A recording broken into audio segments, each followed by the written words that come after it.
సాగే ప్రయాణం గమ్యం చేర్చదు నిన్ను. వాక్యపు వెలుగులో నడిస్తే క్షేమం నీకు తోడు. కేవలం కేవలం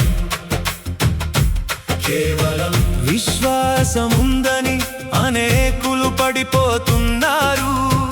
దేవుని మార్గము తెలియక దారి తప్పుతున్నారు. నమ్ము నమ్ము అని కేకలు వేస్తున్నారు గాని ఆయన్ని లోతుగా ఎరుగుటను మరచిపోతున్నారు. కేవలం కేవలం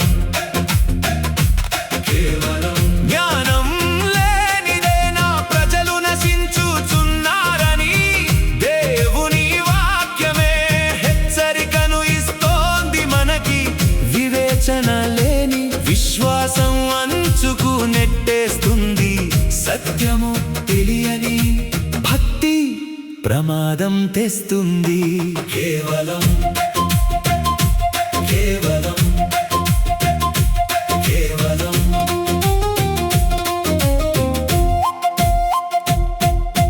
కంటికి ఇంపుగా ఉన్నవన్నీ దైవికం కావు.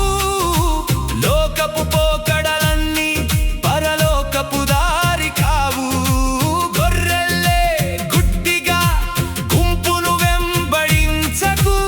ఆత్మతో సత్యమును నిత్యము శోధించు. కేవలం కేవలం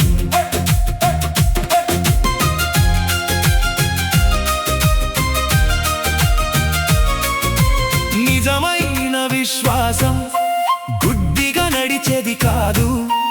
దేవుని ప్రత్యక్షతలో లోతుగా పెరిగేది.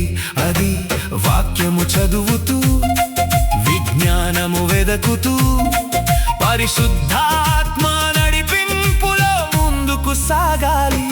కేవలం కేవలం కేవలం ఆవేశపు అరుపులలో ఆత్మీయత వెతకకు.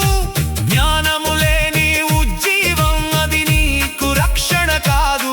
ప్రతి గాలికి కొట్టుకుపోయే రెల్లుగా ఉండకు.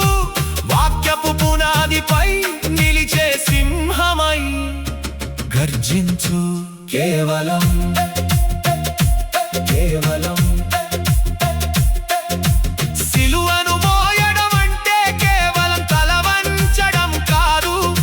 సత్యపు మార్గంలో త్యాగంతో నడవడం నేర్చుకో. లోకపు ఆచారాల ముసుగును చించి పారేయి. క్రీస్తును వ్యక్తిగతంగా ఎరిగి చరిత్రను తిరగరాయి. కేవలం కేవలం భావోద్వేగము కంటే వాక్యమే గొప్పది. దేవుని స్వరం వినుటయే నీకు బలమునిస్తుంది. లోకమంతా ఒకవైపు వెళ్తున్నా భయపడకు. ఆయన్ని తెలుసుకున్నా నీవు బండలా నిలవాలి.